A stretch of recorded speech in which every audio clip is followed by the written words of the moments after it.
Hello and welcome back for our series of RSA mini talks today. We're here with Allie Mellen, an industry analyst at Forrester Research, and she's giving a talk in about 90 minutes, if I'm not incorrect, or 2 hours. How close are we, Allie? We are pretty close. It's at 2 p.m. Pacific time. Yeah, and her talk is titled A Great Equalizer Until It Isn't, Regional Security in a Global Pandemic with Kerissa Varma. And I need to mute my TV. I was live streaming these earlier.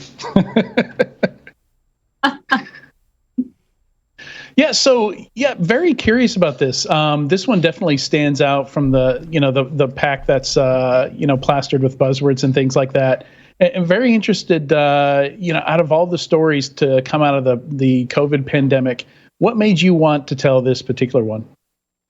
Absolutely. That's a really great question. So really, this was kind of the product of a positive circumstance. I know Kerissa from my previous role. We spent a lot of time talking to each other about security strategy.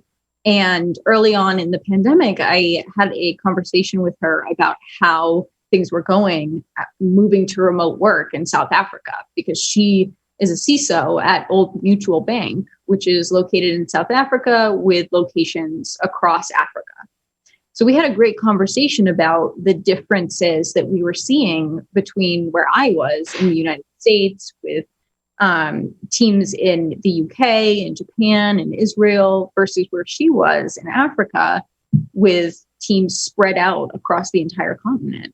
So it was a really great opportunity for us to tell this story about, even though everyone early on in the pandemic was talking about how COVID-19 was the great equalizer, that wasn't actually true at all.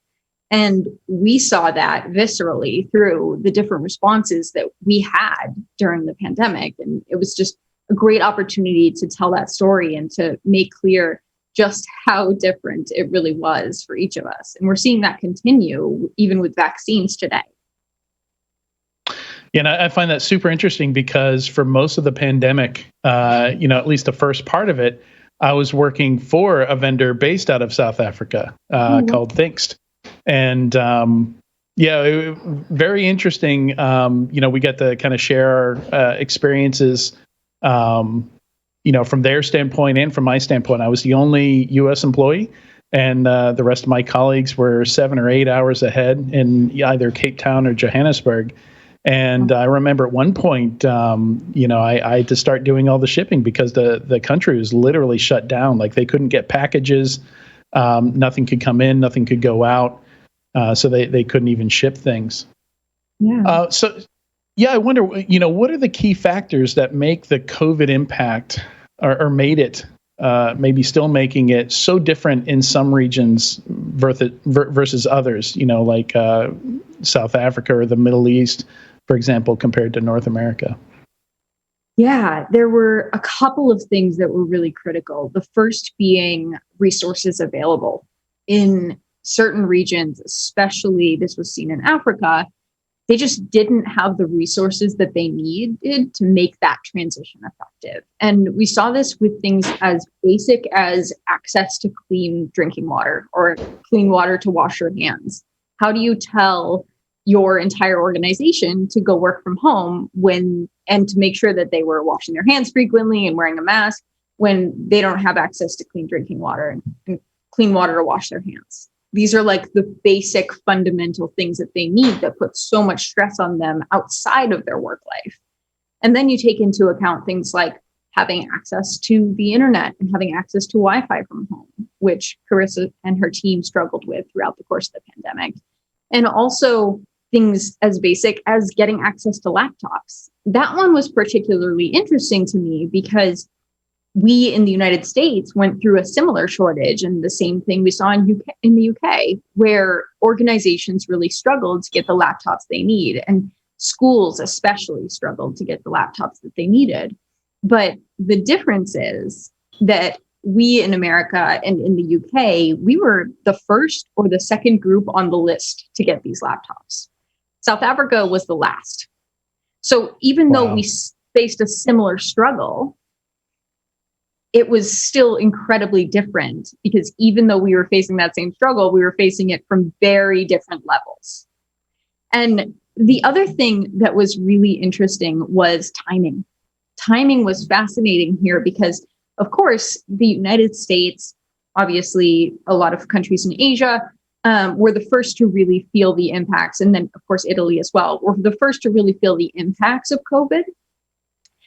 Whereas in Africa, and especially in South Africa, there was a delay where they were kind of sitting there watching everything happening, going, this is about to hit us, and we need to figure out how to prepare now so that we aren't affected the same way that other countries are later. And it actually was incredibly, an incredibly productive time for them because they were able to, at least at some level, start those preparations and prevent much more widespread death and sickness.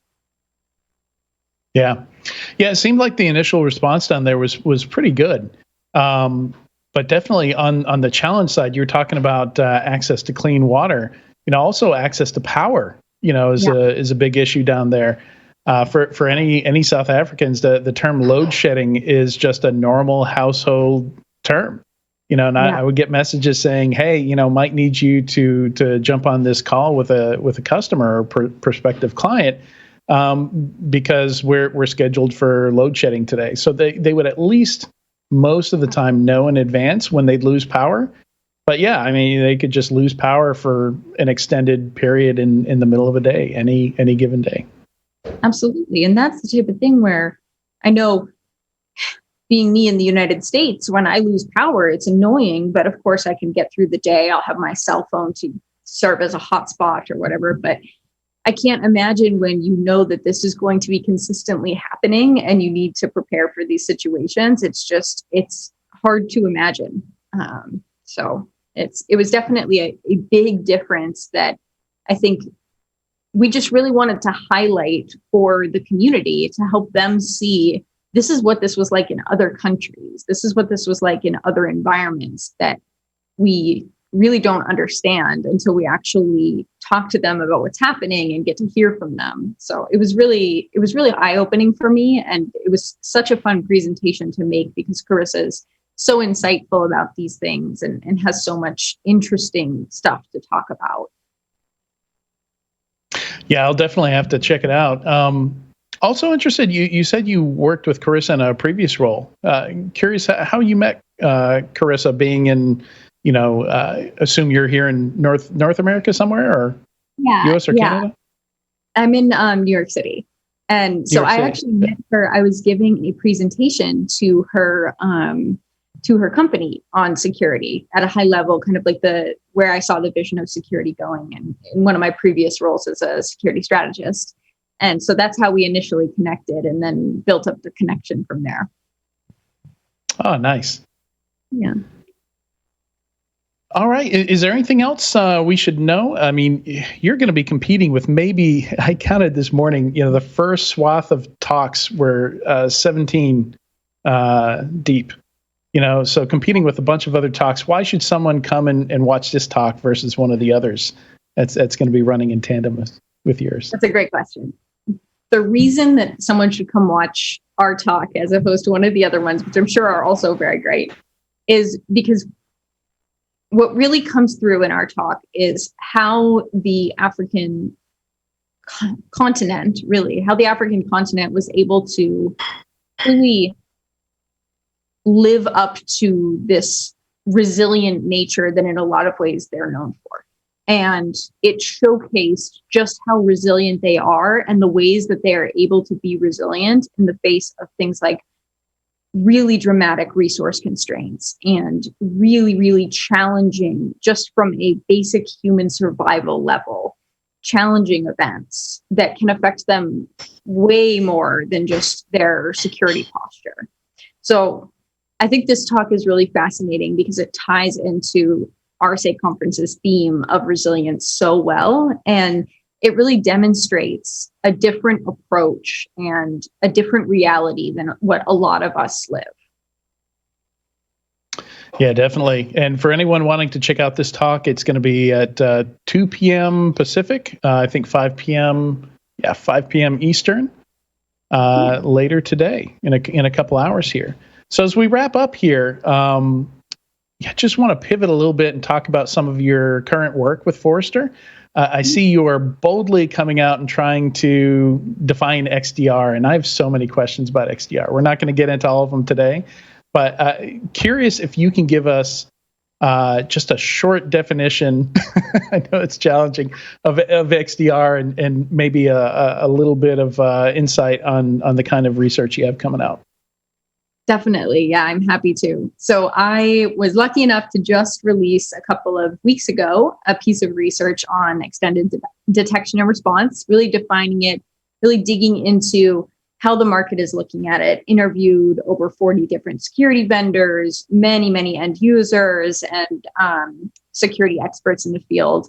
And the outcome of all of this research was really a definition of XDR that revolves around how XDR is the evolution of endpoint detection and response, and how it takes a very different approach from the existing security analytics platform approach, this kind of nebulous approach to security analytics applied to a massive amount of data, and instead takes these endpoint detections, continues to base detections in them, but then adds in so much context and correlates it with so much more telemetry that can give incident responders and analysts the tools they need to respond more effectively. So I think we're going to see XDR start to evolve beyond that and to take into account detections from things like the cloud, for example. It's really all about taking an approach to detections that bases them around where the data is. And that's been traditionally on the endpoint, but we're also seeing that move to the cloud. So it'll be very interesting. I'm so excited about XDR because I think it gives security analytics platforms, or SIEMs, a real competitor moving forward. And I can't wait to see how this goes.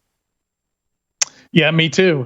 It's almost as if shoving everything into a data lake and saying, hey, good luck, customer, was a bit too ambitious. I think that's definitely part of it. Is the last thing that I want XDR to turn into is just EDRs becoming security analytics platforms and just saying, okay, we're just going to plug security analytics on top of all of this data. That's a good approach, but it's very different than what XDR is supposed to do. And I'm excited what XDR could be for security pros and how it could push security analytics forward at the same time. Awesome. All right. Thank you very much for talking with us today, Allie. You can catch her talk with Kerissa in a couple of hours, and we'll be back at you in a bit. I'm actually not sure when the next talk is. All right, 3:30 p.m. Eastern. We will be back with you with the next micro interview.